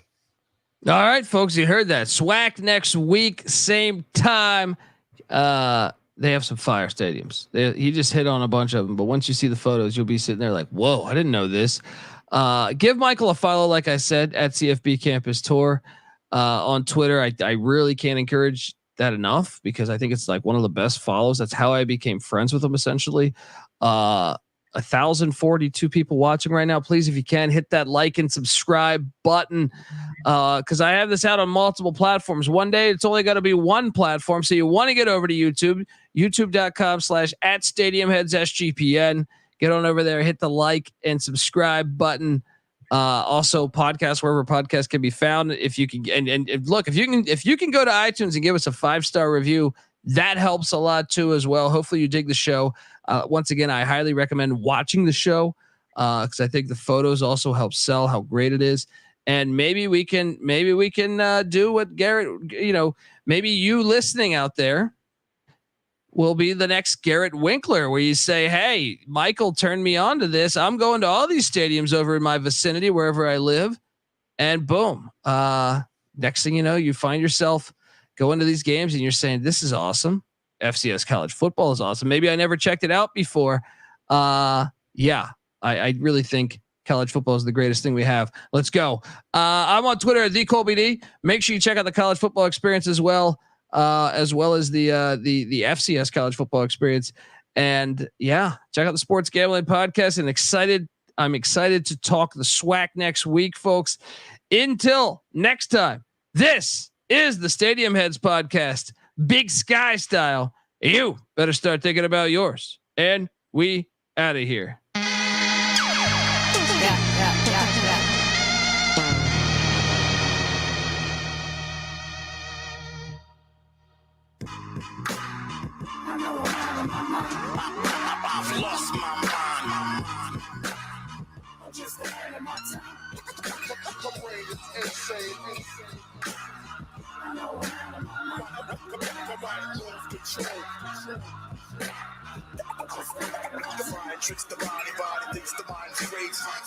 Rockin' at first was hell without rocker. I pop up in spots, they screaming, you clockwork. I'm dilated, the fuck off, I ain't doing it. Before Weatherman dropped, they thought I might have ruined it. Elusive, I just deny rumors. Smile and give punchlines with dry humor. See what the future brings. In 03, I got on MTV. Time is bug, that's the message I'm sending them. Sign with Slug and survive beef with Eminem. I mention different events in my sentences. It's dangerous to reminisce or remember it. Still it's evidence, check 1, 2, 1, 2. Less punches and spit what I've been through. I stayed here, got booed, but kept rapping. The same year got sued by Kurt Knappman. I've lost my mind. I'm just ahead of my time. My brain is insane. I know I'm out of my mind. My mind lose control. The mind tricks the body thinks the mind is crazy. Look, I know where I come from and know who I started with. We're trying to split a check 8 ways. That's the hardest shit. And I ain't starving shit. I had to get my own. So I ain't trying to hear that bullshit you on. Like you love my brothers, my crew more than I do. Anytime I make a change, I gotta run it by you. I wish I would give a fuck. I was broke in the hood on the porch and some chucks. The first one saying Mid-City on these records. And make the world respect it. Cloverdale, 1300 block moving. Sunshine bomb bitches, that's how we do it. And what you doing, man? You shoveling snow, throwing coke up your nose. You in love with the blow? Oops. Think I'm dissing my own crew, but I love the living legends. I was talking about you. I know I've lost my mind. I'm just ahead of my time. My brain is insane. I know my mind is losing control.